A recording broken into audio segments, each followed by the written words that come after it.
अस्सलाम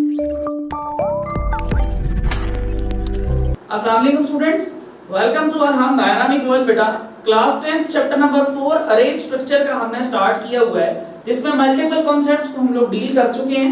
बहुत सारे क्वेश्चंस मैंने आपको सिखा दिए, उन क्वेश्चंस के आंसर्स मैं बता चुका बेटा।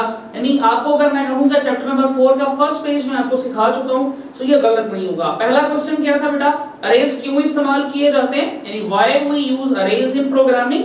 सेकंड क्वेश्चन था व्हाट इज अरे, अरेज का सिंटैक्स, सबस्क्रिप्ट या इंडेक्स क्या होता है, और फाइव यानी कि एलिमेंट्स ऑफ अरेज क्या होती हैं।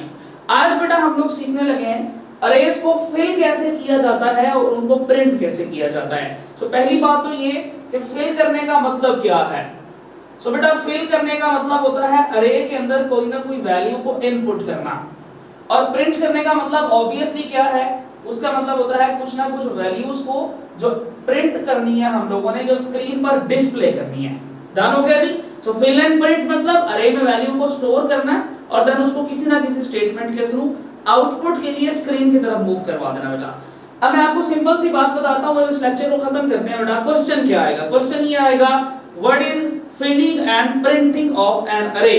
और बहुत दफा पेपर में आपको मिलना है बेटा, ये मैं रिपीट करता हूं, छोटा सा चैप्टर है, बहुत सारे क्वेश्चंस नहीं निकलते इसमें से।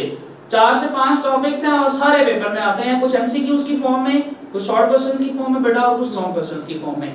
यहां से क्वेश्चन क्या निकलेगा, क्वेश्चन ये निकलेगा what is filling and printing of an अरे।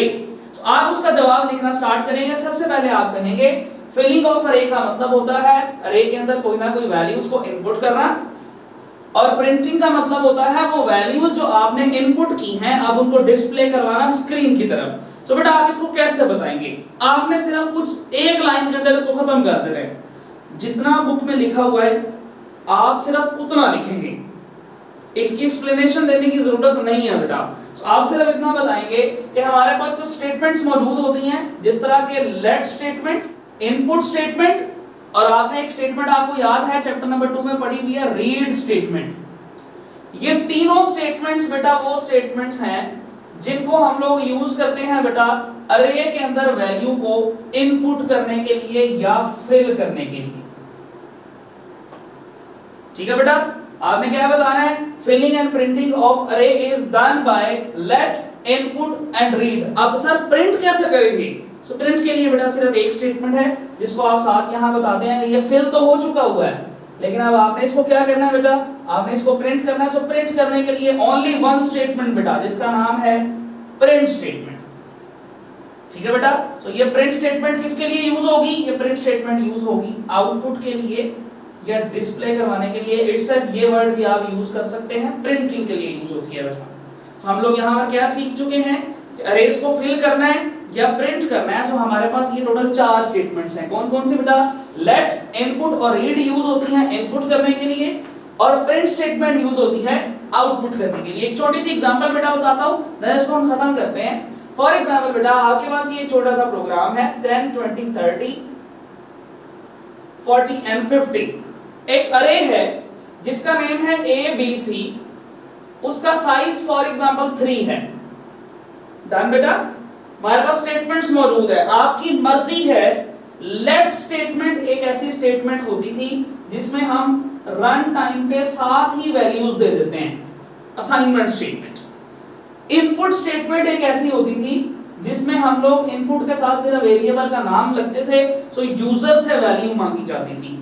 जबकि रीड और डेटा का तो कॉन्सेप्ट ही सेपरेट है, वो तो आपको पता है बेटा।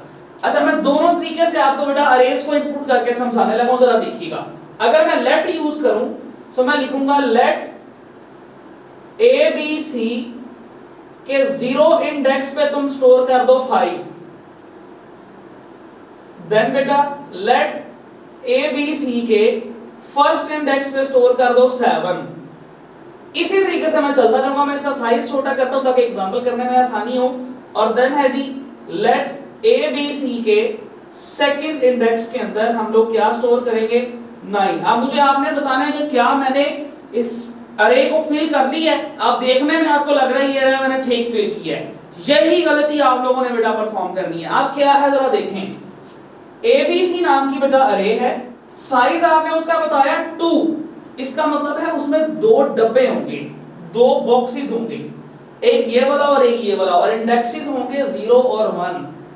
तो आपने तो 0 1 के साथ 2 को भी इनपुट कर लिया है। तो ये गलती बेटा नहीं करनी, ये नॉर्मल मिस्टेक है जो नॉर्मली टेस्ट में देखी जाती है कि बच्चे साइज देखते हैं और जब उनको कहा जाता है बेटा लेट के साथ इनपुट करो, सो एंडिंग जो साइज होता है वहां तक नहीं जाते, उससे एक पॉइंट नीचे रहते हैं। क्यों? क्योंकि इसको हम 0 से स्टार्ट कर रहे हैं।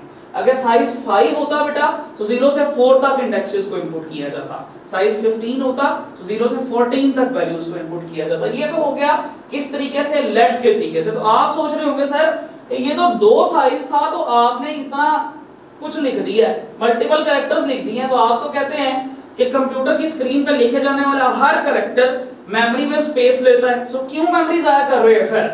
जब हमने चैप्टर 3 में लूप्स पढ़े हुए हैं, सो हम लूप्स के थ्रू इनपुट्स क्यों नहीं कर लेते? वेरी गुड बेटा, आपने बहुत अच्छा मुझे बताया। तो जरा देखिएगा, मैं लिखता हूं फॉर लूप से स्टार्ट करते हैं, n कोई वेरिएबल है, अब साइज बढ़ाता हूं समझाने के लिए 20, for n is equals to 0 to 19, for n is equals to 0 to 19, और आपको पता है बाय डिफॉल्ट इंक्रीमेंट कितना होता है, स्टेप 1। देन यहां लगाएं इनपुट स्टेटमेंट बेटा, अरे का नाम क्या है बच्चों, ए बी सी। अब उसमें इंडेक्सेस चल रहे थे ना 0 1 2 3 4 5 6 से लेकर 19 20 तक। तो अब आप उसको इंडेक्स देने की बजाय हमने वेरिएबल स्टोर किया है जिसमें 0 से 19 तक पड़ा हुआ है। तो आप यहां पर सिर्फ जो है वेरिएबल का बेटा नाम लिखेंगे, वो है n। आप जैसे ही वेरिएबल का बेटा नाम लिखते हैं तो होगा क्या, अब इसको आप लूप को तो खत्म करना जानते हैं, ये लूप बेटा मैंने एंड कर दिया। मेन आपने ये स्टेटमेंट समझनी है, input A B C into n। जब ये लूप पहली दफा चलेगा, सो ए बी सी नाम की अरे के अंदर n है, n में इस वक्त 0 है, सो ऑटोमेटिकली जो आपकी वैल्यू इनपुट हो रही है बेटा वो कौन से इंडेक्स पे चले जाएगी, 0 पे। जो आप काम यहां सेपरेट लिख के कर रहे थे वो लूप खुद करेगा। जब ये लूप चल के दोबारा ऊपर जाएगा, स्टेप 1 की वजह से 0 की जगह पर वैल्यू क्या हो गई होगी बच्चों, 1 हो गई होगी।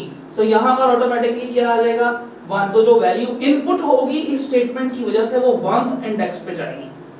और ये काम आप चाहे आप 20 कर दे, ये 20 का बता दिया है कि अरेज को इनपुट कैसे किया जाता है। अब आप सोच रहे होंगे कि सर आपने इनपुट के तो सारे मेथड समझा दिए हैं, लेकिन अगर हम क्या करना चाह रहे हैं, अरे को प्रिंट करना चाह रहे हैं, तो बेटा बिल्कुल सिंपल सा मेथड है। जिस तरीके से आप वेरिएबल्स को प्रिंट किया करते थे, अब मैंने आपके सामने लिखा नहीं हुआ, जिस तरह हम वेरिएबल्स को प्रिंट किया करते थे उसी तरीके से हम क्या करेंगे, हम अरेज को भी बेटा प्रिंट करते हैं। वेरिएबल कैसे प्रिंट होते थे बच्चों, प्रिंट x। सो क्या होगा, x में जो वैल्यू है 2 वो स्क्रीन पर जाके शो कर दी जाएगी। अब आप ये सोच रहे होंगे कि सर चलें समझ आ गई मेरी हमें आपकी बात कि जी ये इस तरीके से वेरिएबल्स हो जाते हैं, लेकिन वेरिएबल पे तो सर एक वैल्यू होती है, अरेज में तो कंसेक्यूटिव वैल्यूज होती हैं, जिस तरह कि यहाँ 20 साइज की अरे है। तो सर प्रिंटिंग फिर किस तरीके से होती है, तो बेटा सिंपल है, कुछ चेंज नहीं है बच्चों। अगर मैं अरे के नाम को, जो कि इस वक्त फॉर एग्जांपल ABC है, उसके आगे खाली ब्रैकेट्स लगाऊं और पीछे स्टेटमेंट लगा दूं प्रिंट, तो इसका जो भी साइज आपने डिक्लेयर किया हुआ था इनपुट के टाइम, जितनी भी वैल्यूज इनपुट की हुई थी वो सारी की सारी एक ऑर्डर के अंदर स्क्रीन पर शो कर दी जाती हैं। डन हो गया बेटा।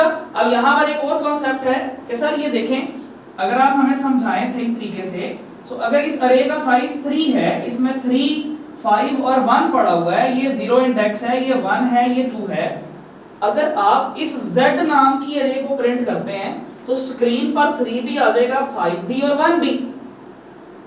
लेकिन अगर मुझे चाहिए ही सिर्फ 5, तो बेटा ये मैंने आपको जैसे इनपुट का तरीका बताया ना, वैसे ही बेटा हम उसको आउटपुट में भी ले लेते हैं। जैसा कि अगर मैं सिर्फ प्रिंट अरे का नाम यहां पर हमने चेंज किया, बेटा अरे का नाम क्या है, Z है, वैल्यू कौन से साइज बेटा इंडेक्स की चाहिए, 1 वाली चाहिए सर मुझे, कोई और वैल्यू नहीं चाहिए। ओके जी, गुस्सा नहीं करते, हम लोग सिर्फ इसका इंडेक्स का नंबर यहां लिखते हैं। ऑटोमेटिकली क्या होगा, Z नाम की अरे का फर्स्ट इंडेक्स पे जो वैल्यू पड़ी होगी सिर्फ वो स्क्रीन पे शो की जाएगी, चाहे अरे का साइज लाख भी है वो नहीं होगा बेटा। सिखा दिया है, ये बेटा हमारा आज का लेक्चर था। इसके बाद मैं आपको आज एक इंटरेस्टिंग चीज बता देता हूं कि अरेज कभी भी 10 से ज्यादा वैल्यूज को स्टोर नहीं कर सकते। अरेज कभी भी 10 से ज्यादा वैल्यूज को स्टोर बेटा नहीं कर सकते। सो आपके जहन में आ रहा होगा सर मिसालें आप दे रहे हैं 20-20 हजार की और आप कहते हैं 10 से ज्यादा वैल्यूज नहीं स्टोर होती। तो दूसरी बात ये कि जब आपने कहा था अरेज यूज ही इसलिए होते हैं ताकि ज्यादा डेटा स्टोर कर सकें, तो सर इतना कुछ समझाने के बाद अब आप ये कह रहे हैं कि अरेज में 10 से ज्यादा वैल्यू स्टोर नहीं होती, तो सर 10 वेरिएबल्स बनाना तो मुश्किल नहीं है। आप तो कहते थे 500 स्टूडेंट की क्लास होगी। तो बेटा मैं आपको एक ऐसा तरीका बताऊंगा जिसमें हम अरे का ये बाय डिफॉल्ट फंक्शन चेंज कर सकते हैं। हम उसको 10 वैल्यूज की बजाय मैक्सिमम वैल्यूज की तरफ लेके जा सकते हैं। सो बेटा नेक्स्ट लेक्चर आपने मिस नहीं करना। तब तक के लिए बेटा अपना ख्याल रखिएगा। अल्हम्दुलिल्लाह से बेटा अल्लाह हाफिज़।